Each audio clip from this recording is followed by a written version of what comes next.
Welcome to the Business Spotlight. My name is Jada Walker. I am your host for today's conversation, and my guest today is Mike DeSart. He is the founder and creative director of DeSart Studios. We'll be talking about his business, journey to business ownership, challenges, best practices, and share a peek of what it's really like to build and operate a business. So, Mike, welcome to the show, and thank you for being here today. I'd love for you to give us a little bit of background of who you are and tell us a little bit about your business as well. Wonderful. Well, thanks for having me. I appreciate it. So, yeah, I'm Mike DeSart, owner of DeSart Studios, and really the business has been around for 2.5 years full time. It's been kind of off and on before that. And so we really work with innovators and that are working through different transformations. So we partner with them in kind of helping steward their brand and brand redesigns and relaunches, as well as doing a lot of website work, since that's sort of the first place a brand gets applied to a company, and every company needs a website. And so we really focus on those two things. That's really cool. I actually I went to school for art for a little bit. I dropped out. So Yeah. that's a whole nother story. But I know a little bit about the art background and all of that stuff. So I'm gonna love this conversation. So let's Yeah. go ahead and set the stage for our viewers and listeners. So generally speaking, what does your current ownership structure look like? Yeah, so I'm complete 100% owner, and I have uh, employees. There's zero investors. I've just kind of bootstrapped it myself, and I like to keep things small and agile. I think that's the best move in just business today. It has worked out really great so far to bring on freelancers and other studio partners and agencies when I need them, and partner with them that way. But yeah, 100% owner. Oh, that's cool. So you do have like a few employees. So what is their role in this? Yeah, so I have we call her Rachel, who's client success and also project management. So she really does a lot of things that are more logistics based, and keeping right the trains running on time and making sure projects are on budget and on time, as well as doing some admin work for us, and just general logistical things throughout the business. So she's a great person to have on. She's really a generalist that can handle a lot of things. So, and then we have another person, Christian, who does sort of strategy with businesses, and then also UX side of things, where we're kind of, when it comes to websites, really figuring out the information architecture and how a site should be laid out, the strategy behind it, making sure all the forms and user experience on the website is really top notch. Cool. Awesome. So it's like a team of three. Yeah, so we have 3 people right now, and then, like I said, we really focus on partnering with other people, and it's been a real strength. And there's like, some friction sometimes when you have a client who wants ABC, and you like have to go and find that work with people. But our network is pretty large and really strong, and so it really works out Nice. that way. Yeah. I was gonna say because I know some like I feel like there are a lot of artists out there, so it may be a little I guess easy, not so easy because some people aren't actually the best at their job like they think they are. I guess you know what I mean. Right. So Yes. so it's like I get it's very understandable. I can see where it could be easy, but also be hard at the same time to find those other people to help out at the time when you need them. Yeah, exactly. Yeah, for sure. Yeah. So when you look at your role, how many hours do you spend working in the business, like on the job? And then how many do you work on the business for strategy and planning? Yeah, that's a great question. So really it was when I first started, it was just kind of me. I would call it even mostly a freelancing thing. And I was my background more too is I've been a designer for over 20 years. I started with an internship in college and went to school in LA and did a lot of print design and graphic design, and then I moved to love print design. yeah, Those ones are so cool. really fun. It's dying and it's sad. not as many people want it, but it was really fun, and high stakes. When you send stuff off to a printer, you make sure you don't want to have a spelling mistake. And I have Right. some stories there, but we can talk about that later. But then, yeah, I moved to Silicon Valley in 2007. And Nice. so really moved into a lot of, website work, and worked at a bunch of different companies, and so did a lot more digital and website and branding. Now I live in Austin, and I've been here for almost 9 years. So yeah, a long time. But yeah, the last 2.5, 3 years, I've really built out DeSart Studios. And so at first, right, it was like 100% of everything. I was just trying, scrambling and Right. working, building. And so, more recently, I spent about 20 to 25% of my time working on the business, and figuring out ways to improve processes, and doing marketing work, and social. And so that's been really helpful, to really kind of hone in and do that. And we focused on really branding and websites more recently. We had done kind of a lot of marketing. We had continued to do some print work as well, and just kind of whatever companies needed. And we're sort of that. Um, but really, like, it was stretching my focus way too far. And then, like I said, when we try to, like, when we accept a partnership with a company, and they need a bunch of different things, it's kind of hard to find timing and the right people, and kind of coordinate that, like a conductor of a symphony, right? Yeah, um yeah. so I really like, I'm focusing on brand and websites now, and that feels really good, because it's by the project, and it has clear definitions. And so doing a lot more of that. And I like to stay high level, and then I use other people to kind of do more of the production work, or testing of the website, or when it comes to brand, Nice. like all those different things. So yeah. Cool. That's really cool. I'm Yeah. like, yo, that's like really cool.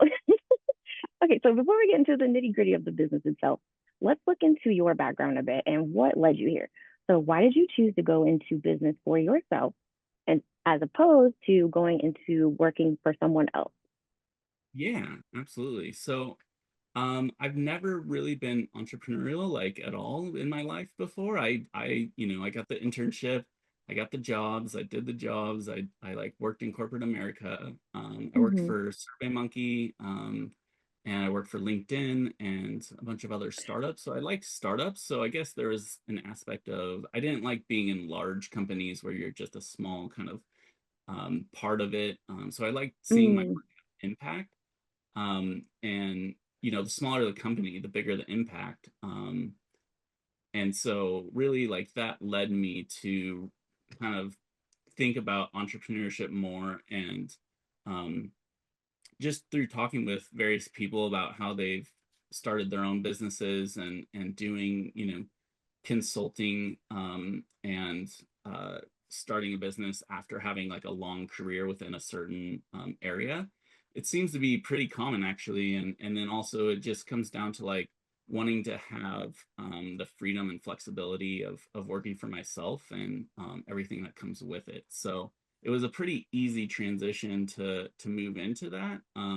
But at the same time, I then had to learn sales, and I had to learn admin and yeah. marketing, and, like, and you have to have a good grasp of that. And now we have, like, some people that help with different parts of that, which is great. But yeah, it was really like going to school again to become an entrepreneur, and, like, run a successful business, as opposed to just being kind of a freelancer that just does the same thing as a job, but you're just kind of doing it for yourself. So really turning it into a business was a big mind shift, and it took a lot of time, actually. And but yeah, it's Yeah, great. no, because I've definitely tried to do some freelancing myself. Yeah. But it's like I don't know. I don't think I'm the freelancer type of person. Like I just think I need to be at a job where someone tells me what to do. I'm that person.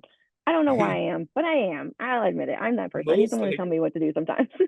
95% of people fall into that. And I think that's where I, like, moved over to working for myself, because I had pretty great managers, some not, but really, like, I can see in my mind how to do my job really well. And so not being Yeah. able to like flesh that out and actually like execute all the things that I knew I could do because there was politics within the company, or a manager would say we don't have money to explore that, or we can't do this. Mm, And so yeah, I really kind of, and when someone tells me what to do, like that artist inside of me kind of gets like rebellious and is like, I'm going to do the opposite of that. Like so See, but it's yeah, funny because I have that person inside me as well. It's just she doesn't speak up high. yeah. Well, and there's, there's a lot of like, it's great to have hobbies and interests outside of work too. Yeah. There's something to be said about having that base of work, and even within, I'm in a business group, and we kind of call it sort of a corporate sponsor job in a way where you really have, you work for a company, but you're also working on your side projects. And I really like Mm, wish everyone would think about that, and become more entrepreneurial in today's world because you can, it's so easy. And also just, for anyone who's been laid off from a company at all, like, having 100% of your income in one basket and then losing it all the next day is pretty tough transition, right? And you're scrambling. And so yes. really like kind of forging your own path and deciding what you want to do, and but doing that small at first, and still having a job is totally like, I would suggest that really. And I had thought about and had been doing this on the side ever since I started working. I did this on the side, so I always kept it going, and spending some time, and friends or other colleagues would need small projects, and so I would take those on and do it. So I kind of been practicing for it for a long time, and then finally Yeah. full time. No, I love that. So, whenever you look back on your journey so far, what has been a memorable roadblock or hurdle that you have been challenged with and you were forced to overcome? Yeah, just one. So I think it really comes I'm down like, you could to, tell me multiple if you want. yeah, we could go for how much time? No. I think there are a lot of roadblocks, and I think it comes down to mindset, right? Where Mm, you're not used to thinking a certain way, and talking to more entrepreneurs and seeing them work and seeing what they do in their businesses is they just, you have to have 100% of belief and 100% of the time in what you're doing. And problems come up all the time, and they're all in different, yes. areas and ways. But you just kind of plow through them, and just say like, this, this is a problem, let's break it up, let's put it on a whiteboard, let's figure it out, and like break it down into the steps, and figure out how to overcome it. So I would say like creating a system to really like um process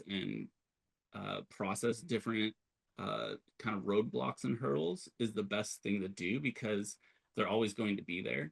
And so, when something comes up, to not be surprised about it, but have, Yeah. this system in place of like, okay, um, we lost a partner that we're working with halfway through a project, like we need to scramble and stuff. So like we have a whole pool of agencies and freelancers and partners that we work with already, and we keep that ready to go, and we have notes around, what their specialties are. And so instead of freaking out and saying, oh no, this is, we're going to have to cancel the project, this is going to go wrong, that we have like this base of like, no, we're going to do step one, two, and three, and move. Yeah.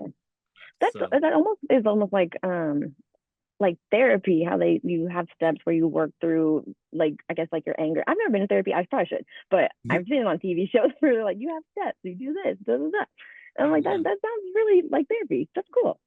I Yeah, like that. yeah, it definitely is. I think like being an entrepreneur, like everything really connects to everything else. Like it helps me be Hmm. a better parent, and parenting helps me be a better business person. Like it's, I don't think of life in these like siloed buckets. And that's why having like, a business where I can decide what it looks like and how I work within it it's a double-edged sword, but it's mostly like Yeah. really, freeing, and gives a lot of autonomy. You just have to be able to, overcome some of those roadblocks and have systems in place for when things inevitably, go off the rails. Yeah. I love that answer. That was great. So let's actually move on to what makes your business so special.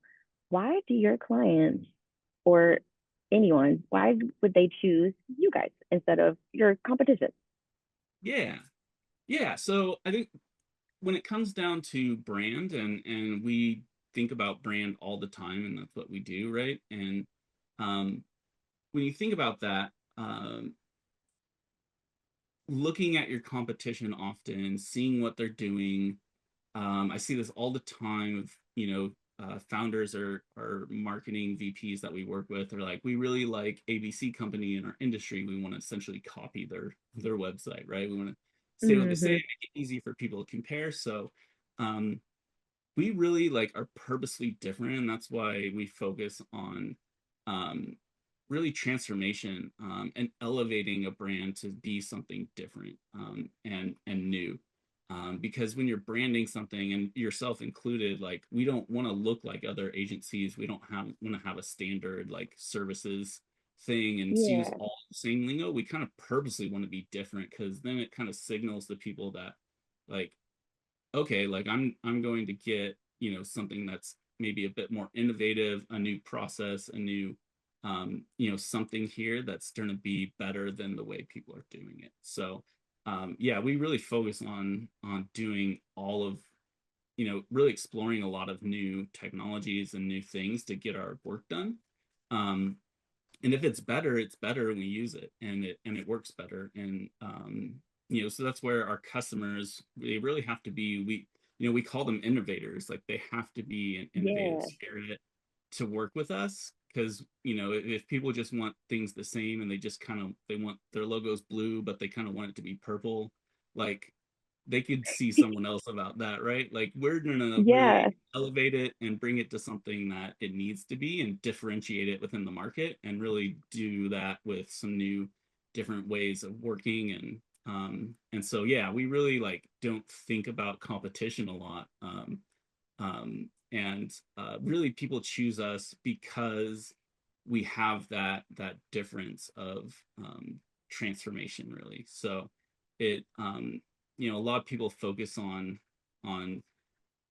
just kind of taking what's there, and kind of marginally improving it here and there, and that's great. Like, there's a, that's not a bad thing, right? But um, Right. really, people come to us when they're, either early or even mid-stage startup, and they're just ready for growth, but they don't have scalable systems to, like, with visual design, say, or their website is just duct taped together, and so they're looking to grow, and like, things are going to break if they grow, right? And Yeah. so yeah, we like really come in and like sell the transformation, and that's what it is. And we have seen that be a great outcome for clients. Yeah, I like that. So this is actually, it's going to lead me into marketing, which is always vital. And of course, you guys are a marketing company, so you know it's very Yeah, vital for every business out there. And a lot of yeah, businesses do struggle. So I'm yeah. curious of what successful businesses are doing. So what percentage of Mm. your monthly sales is typically invested back into your marketing budget? Yeah. So we also think of marketing a little bit differently. We primarily love word of mouth marketing and just our networking. So that's ideal, right? You spend zero marketing dollars. You Right. work with a client, they loved your work, they tell two people, they come to you. It's already pre-vetted. You don't have to spend a lot of time saying, like, this is why we're great, and here's a testimonial of what we've done. They kind of like, so Right.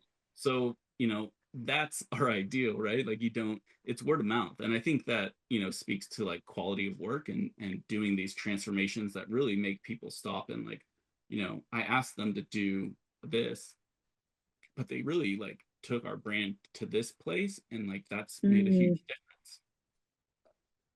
That said, like, that, those come in whenever they want, and you can't repeatably like have that, right? So right. we've tested different things, but um social has been a huge thing, and it's organic social. We've tried ads in different ways, because you look at that, and from a logical perspective, it's, I spend $5 on an ad, and I get a client that usually spends 5,000 with us. So that's like a very clear, like, I can scale that and it works, right? But we found like the quality clients aren't, you know, Hmm.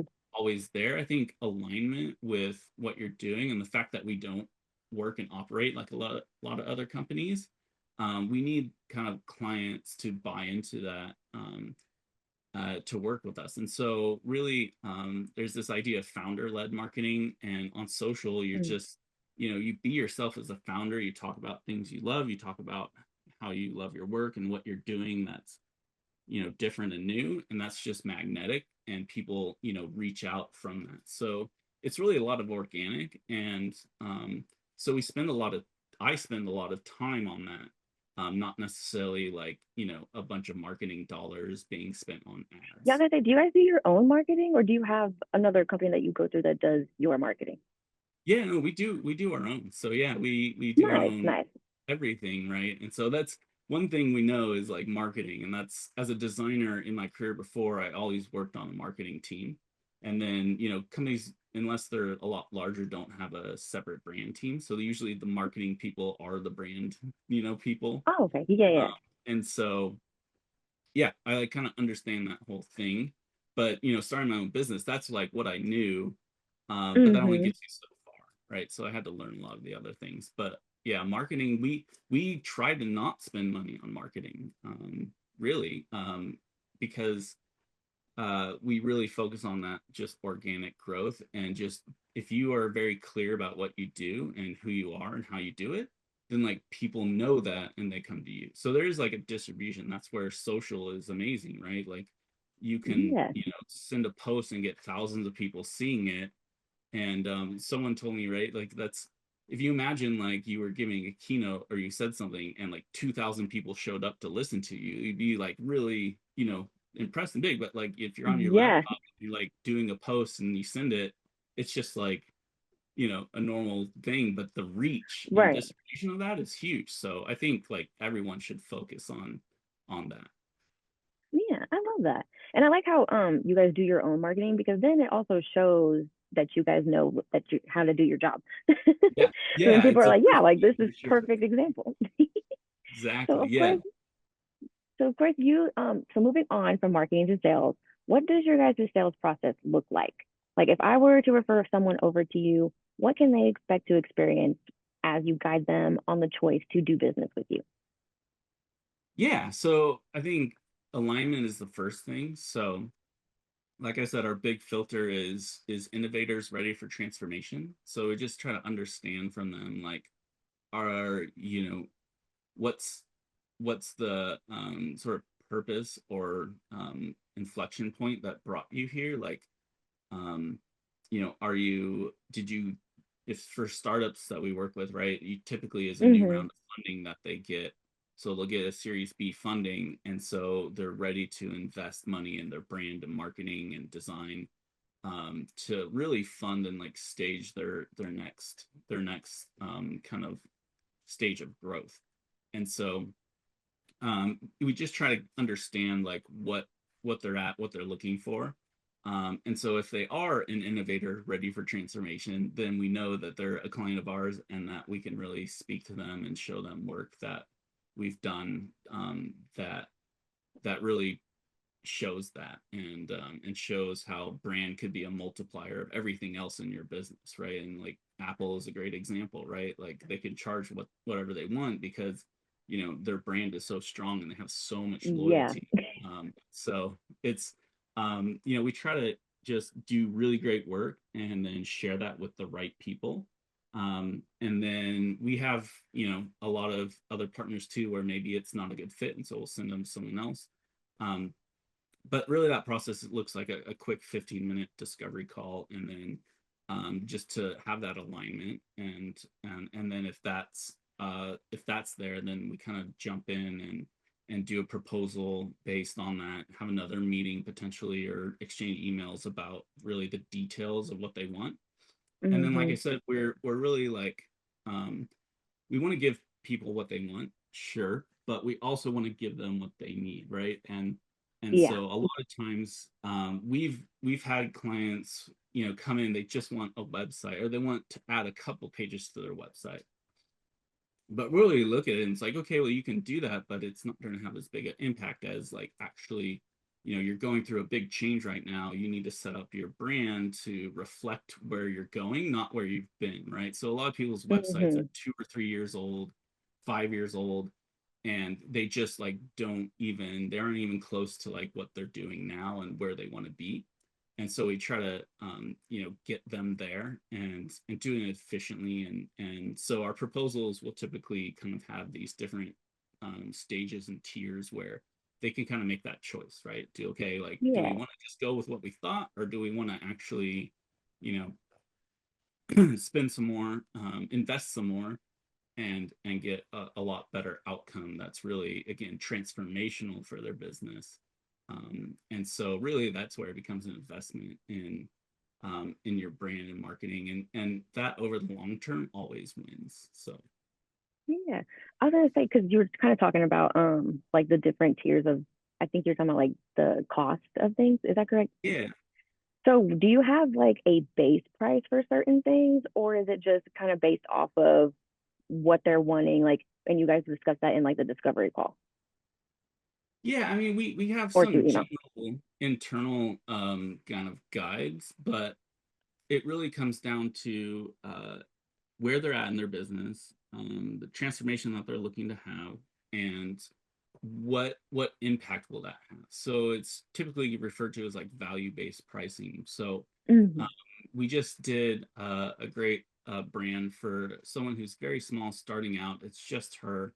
She has dreams and hopes and wants to build those, but like is like kind of you know at the very beginning of starting something new. So Mm. we're not charging her the same as we do for, like, again, a startup, an AI startup that has Series B That was funding. going to be another question. I was gonna say, like, would you charge the same for a startup as you would as like someone that's a little bigger? But yeah, you just answered that. Right? Cool. Yeah, and so it's value-based pricing where like the impact of a brand redesign and a new website for a Series B company that's getting, hundreds of thousands of people on their website a month, it doesn't make sense to charge everyone, a flat rate for that type of thing.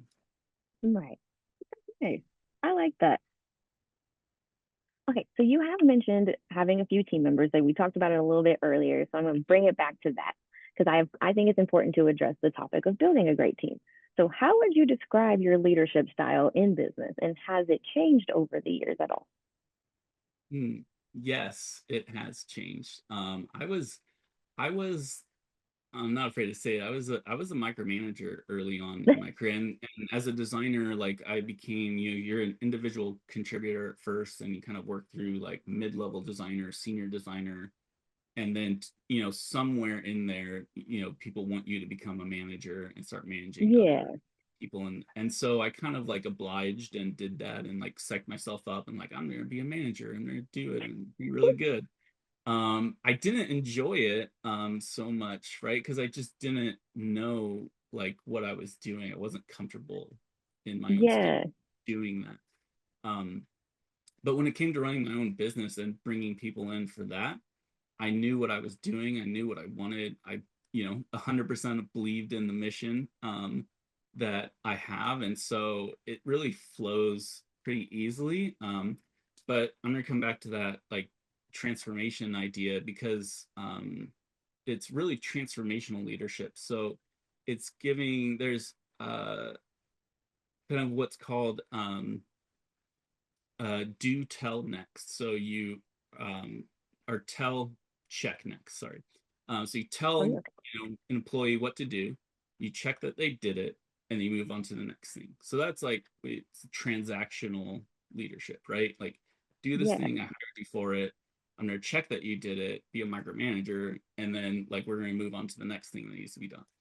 And so really like transformational leadership is putting the ownership on the employee and saying like you own this. Like with Rachel, like you own client communications, you're the project manager too, so you own these things. I'm going to tell you the process that I think works, and then really you own that, and come to me with like if you're having a pain point, come to me with a solution, right, that you want to use hmm, to solve that, and we'll talk about it. So I think it's really supporting people where they're at, figuring out what they want and need from the job that they're in. So maybe it is more autonomy in their job. And so I work, with people who are remote. And so I don't tell them when to work, right? We just set Yeah. a kind of a goalpost of like, what needs to be done and then giving them freedom to do it.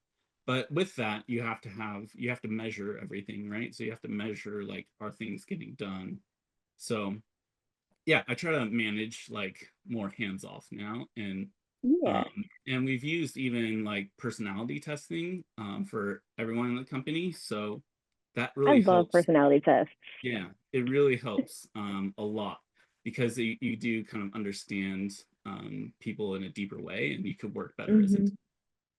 Yeah, it's funny because me and my boyfriend, we were out with some of his coworkers recently, and they've all taken personality tests, and I've taken multiple before, and my boyfriend's never taken one. So we made him do it Yeah. at the bar. We were like, do it right now. And It's everyone he free. kept Yeah. picking, yeah, everyone he kept picking though, it kept telling him he had to pay for it, and we were like, no, you need to do this way. We sent him the link. We were like, just do this one. This one's free. I don't know Yeah. what you're clicking on, but you're clicking on the wrong one.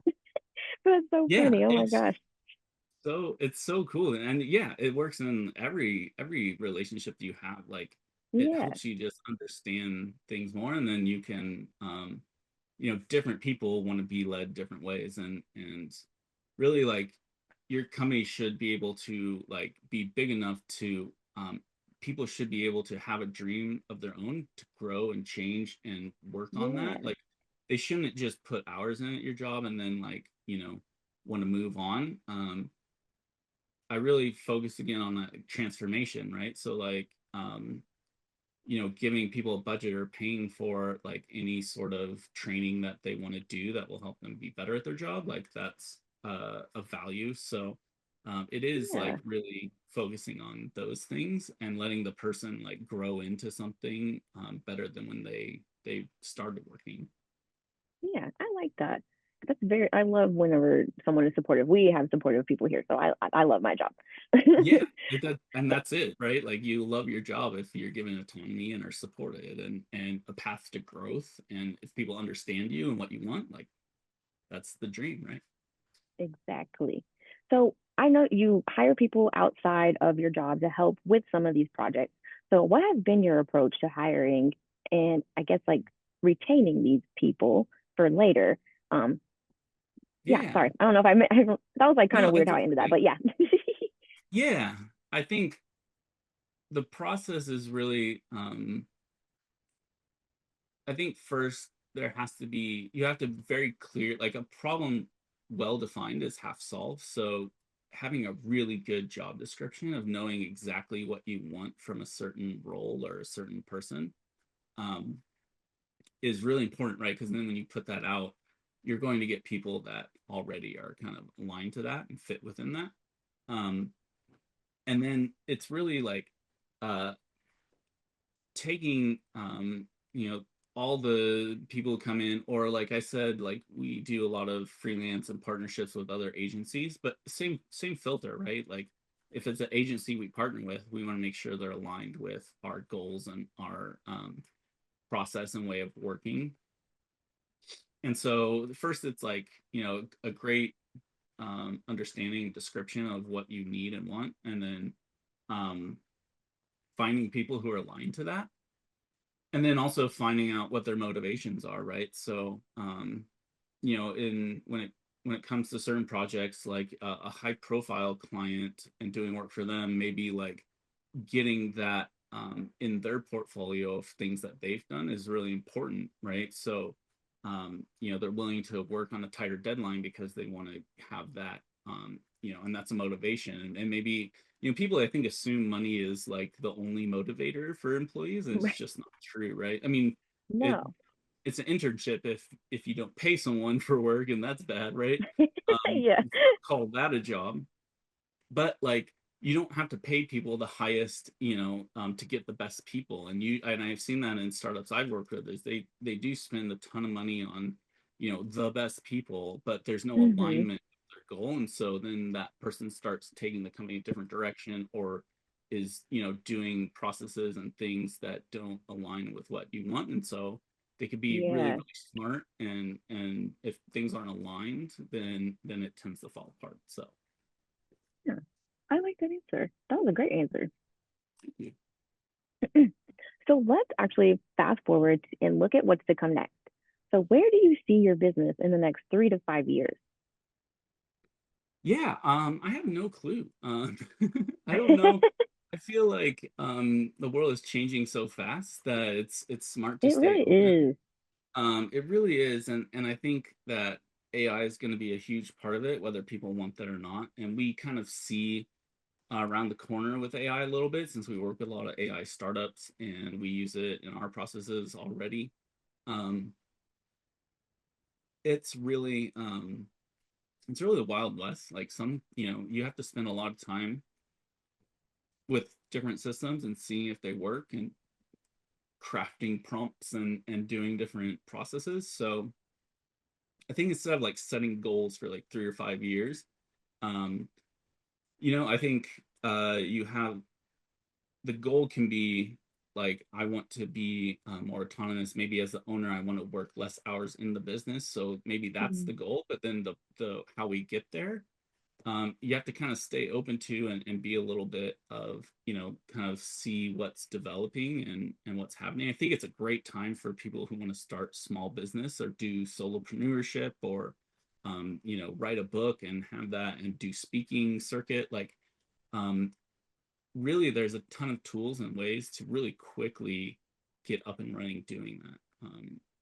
and it is like with the right mindset. So um Yeah. yeah we don't know what it's going to look like in 3 to 5 years, who knows, but we're trying to create systems and processes that can account for change and stay Yeah. flexible. So staying small is, I think, the best way to do that.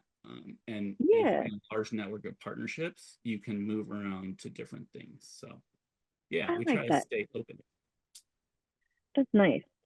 And then it's also easier. I feel like it's easier when you say smaller, then you don't have to tell like 15 other people what's going on, especially with AI or whatever. Like AI is blowing my Yeah, mind. I've just recently really gotten into AI. I was one of those people that was trying to not get into it, but then I think I just told someone I had a friend who was talking about how it helped him with his job and blah blah blah, and I was just yeah, like, you know what, that makes a lot of sense. That would help me with a couple hours out of my job. I would get out of work faster. So yeah, I yeah, was like, I'm all in. yeah. Yeah.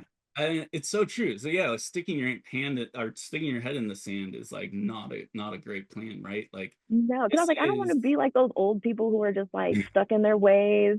yeah. And I'm not even old. So I was like, yeah, I can't be that person. Yeah, like if you're retiring from the workforce in a few years, like don't learn AI. That's fine. Just like phone it in and get retirement, right? Like sure. But like if you're in your like any age range below retirement age, it's going to have to be a part of your job no matter what job you have, especially Yeah. like knowledge workers in offices like. And so yeah, like you have to kind of um explore with it and see, it is amazingly powerful um and again, being in more of the business community, talking to other business owners, like they are using it to in their processes to make it more efficient, right? And so Yeah. yeah, I think if you're just like in a job and just hoping that job will keep you on forever and you don't have to do anything different in your job, and that's a pretty bad place to be right now. Because we don't know what 3 to 5 years will look like, but it will look like, people who can kind of work with AI and automation and all these other technologies can like kind of co-work with that and Yeah. move and change with it. Those are the people who will have like really high value jobs in the future. So Yeah. Yeah. I need to get my brother and my boyfriend on board because they're always late to everything. So well yeah, and they'll there's probably like get so there in it's like 3 years. there's an adoption bell curve, right? And that most people are in the middle, right? So Hmm. I had actually worked with AI companies in 2017. One was like a voice AI company.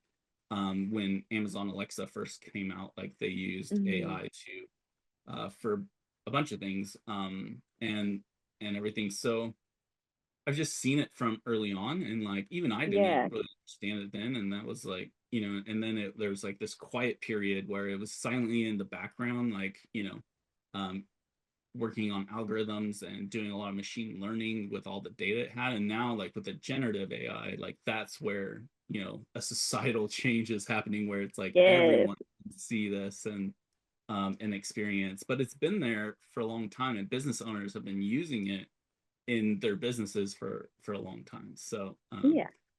yeah, it's yeah, I think people Very get interesting. yeah, generative AI like mixed up with AI in general because you know only part of AI is generative, and it's amazing. It's the most magical part that everyone knows and understands, but there's a lot behind the scenes where it can really improve processes and business, you know, in the background and just learning from your data and everything. Yeah. All right. So as we wrap up, I do have a few rapid fire questions. Are you ready for those? No. Well, they're coming your way. Okay, okay, let's do it. Okay. So what is the key to success for you? It's focus, really focus. Yeah. Yeah, I'm definitely someone who needs more focus. I think I need to buy that gum that's like everyone's been talking about on TikTok that makes you focus. I need that. Yeah, No, focus is the definitely number need one that. thing. Yeah. Yeah. You could Okay. do you So could do anything, you just can't do everything is kind of the idea. So focus is a good filter. yeah. Okay. So what is a book or podcast that you are reading or listening to right now? Yeah, Buy Back Your Time by Dan Martell. So it's Buy Back Your Time. And Dan Martell is the author. Is I an was gonna say I amazing think book. I've heard of that book before.